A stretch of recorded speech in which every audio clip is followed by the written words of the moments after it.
So what is it? Is it lightweight or is it heavyweight? Which do you really need to get fit if you're over 40 or over 50 or over 60? First, cliff notes, I'll give it to you right away. Both work. Period. End of story. So the range for good health and good fitness is for strength training anywhere between about 6 and 30 repetitions. Now, I will tell you that as a health fitness professional who has helped consumers just like you, just like myself, and who's taught internationally other trainers, fitness instructors, how to teach for decades. I would never prescribe for someone all the time to do a high number of repetitions like 28 and 30% because we get into this point where we're now doing wear and tear kind of stress on the muscle and on the joint. So when we're talking about wanting muscular endurance, that's where we're doing those higher rep ranges. So let's talk about that again. I mentioned the range between 6 repetitions. That's a pretty heavy weight. You can only do 6 and then you have to put it down. That's heavy. Or up to 30. That's a pretty lightweight. That's probably for many of you, that's maybe 2 or 3, maybe it's 5 pounds with certain exercises. But you get the idea. What we want to do is look at the ranges are actually broken into 3 big categories for fitness professionals and for you. So when we talk about muscle endurance, that honestly, as we age, we hold on to that pretty well because we move slowly, move aerobically. We move easily using oxygen throughout our life every day. We're not sprinting. We're not using a lot of power unless we're intentionally doing it for exercise or maybe for your vocation. That said, higher repetition ranges, probably closer to, say, 20 to 30, that repetition range. You might also say even, 18 is getting to be a little bit higher, but 18 to 30, that's really much more muscle endurance oriented. So for those of you who are working certain muscle groups are actually more endurance muscles, they're not meant to go extremely heavy and or our smaller muscle groups, we might want to do higher repetition ranges. For those of you who've ever done rehabilitation, you might have had an injury, you rehabbed it, you might have remembered going to physical therapy. Much more common for somebody to do some kind of an internal or external rotation and maybe do 4 sets of 20 or even 15, sometimes a little bit higher. Generally, even physical therapy doesn't go higher in the rep ranges because they'll go higher and let's do quality that gets you kind of moderate stress to that muscle, and then let's rest it and we'll do it again as opposed to exhaust it in one big set. So thinking about endurance or thinking about those things that are helping us walk, because that's endurance, right? So if you needed work on your gait, let's say you walked kind of like you were limping, and sometimes it takes your partner or a son or a daughter to point out that, are you limping, right? Because we don't sense that ourselves. When you need rehabilitation for something like that, you may do those higher rep ranges. And for those of you who are just not comfortable at all going with heavier weights, starting with a lightweight, doing more repetitions may feel mentally more comfortable to you. So, and if that's the way you need to start, that is okay. I also caution, though, back to wear and tear on joints. So, for those of you who have arthritis, certainly rheumatoid arthritis, you've had it since you were younger. But those of us who are just simply aging and we've done more impact as we were younger adults, or we've been injured somehow, trauma to joints tends to cause osteoarthritis in certain joints. Knees, ankles, hips are very common. If you've done a lot of racket sports or you've done a lot of throwing sports, you may have more arthritis in your upper body, like shoulders, even elbows. So that is very common. We don't want a lot of more wear and tear. So you're looking for a sweet spot, probably not too heavy, a lot of stress on a joint, and not too light. But let's come back to muscle. So let's talk about the muscle. As long as you get close to what we call muscular fatigue. And that's not just tired at the end of the workout. That's at the end of a set, you get to the last one that you can do with really good form, or you feel, I'm about 2 repetitions away from being able to not do any more at all. And you can simply put it down. We call that reps in reserve, or RIR, 2 RIR. If you get about that close, so it's ish, right? You're okay. But you do need to reach that point of overload. So if you simply pick up a really light weight, you do 10 repetitions, but I ask you honestly, could you do more? And you say, oh, yeah, I could do 5 more, I could do 10 more. You're not going to get the benefit from that set that you would. So you really need to get close to muscular fatigue. And what that means, again, it's temporary fatigue. We put those weights down, you rest for a minute, maybe 2. That's probably all it takes. And for many of you, it's not going to take that long. You should feel like, I can go again. No problem. I've got this.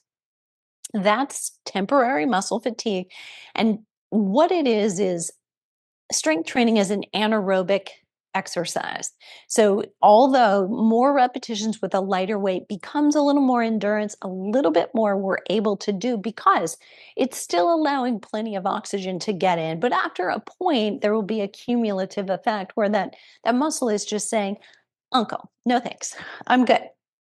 When you lift a heavier weight, we're, say, more moderate in that repetition range between 8 and 12, or 8 and 15, if you will. We can say that now we're in what we call hypertrophy. So that is really a little bit more about muscle building, taking each of the fibers within the muscle and we wire more fibers so they pay attention. We get more fibers on board, and the fibers that are there just get a little bigger. And all that means is you have nice defined arms and biceps. It does not mean that arm girth necessarily is getting bigger. But I think a lot of us will agree, if proportionally we look at ourselves in the mirror naked and we like that reflection, most of us are probably more okay with that than what we're thinking we want, which is too often weight loss. Focus on your body composition, on your strength, on your proportions. And when that waist comes back, if you've lost it, you're also much healthier. Too big of an expanding waist to your size and proportion, or reaching 35 inches or higher for a female is actually a risk of heart disease. So let's come down. We've talked about high repetition ranges. We've talked about moderate repetition ranges. Let's talk about low rep ranges, which means a high load, heavier weight. And that's why we don't really tell you. A good fitness pro doesn't tell you what weight you should pick up because he or she doesn't know. We have to advocate by saying, what I want you to do is find a weight where you can pick it up and you can do 6, but you really can't do more than that. Maybe 8, which is 2 reps in reserve. That is your weight for really getting true strength. Now, back to longevity. If you're focused on longevity, strength is a direct correlation with your longevity. We can look at your grip strength, and we're not just talking about squeezing tennis balls to get better grip. That grip strength is a correlation with how strong is your chest muscles, your back muscles, your leg muscles. It's actually distributed here because largely we have to hold on to those weights. We're generally lifting something. We have good grip strength. Those of you that have arthritis of the hands, you're a little compromised, a little hard for you to actually see and get that grip strength out there. So it's important that you're finding ways to use weights, maybe machine weights that are safer for you so that you can do strength training without risk of dropping those weights or making your hands excruciatingly sore. So let's talk about those 3 rep ranges again. So when we talk about from 6 to 30 repetitions, so it doesn't mean that you can't fatigue at 4 repetitions or 5, because sometimes that happens. and you're still successful, you might get to 30 or 31 repetitions. And again, I wouldn't want to go any higher than that. But when we're talking higher rep ranges between, say, 18 to 20 to 30, that's more endurance exercise. Not going to help your total strength, but the muscle will get stronger. Confusing, I know, but the muscle within, if you're focusing on the bicep muscle, will get stronger. Your overall body strength may not have as great a gain. If you're taking care of your joints, you can't go heavier. Focus on simply reaching temporary or getting close to muscular fatigue. Light weights work. Moderate, a little bit more hypertrophy for those of you that are really struggling. You want to put on muscle but can't. That middle range can be very beneficial for you for hypertrophy. That kind of 3 sets of 10 or 8 to 12 repetition range is really perfect for you. And for those of you that want true strength and you like to lift heavy. So this is a really important factor. For those of you that feel vulnerable, you don't like it, I would tend to stay away from things like that because if you feel vulnerable, you feel like you might get hurt, the chance is far greater that you will.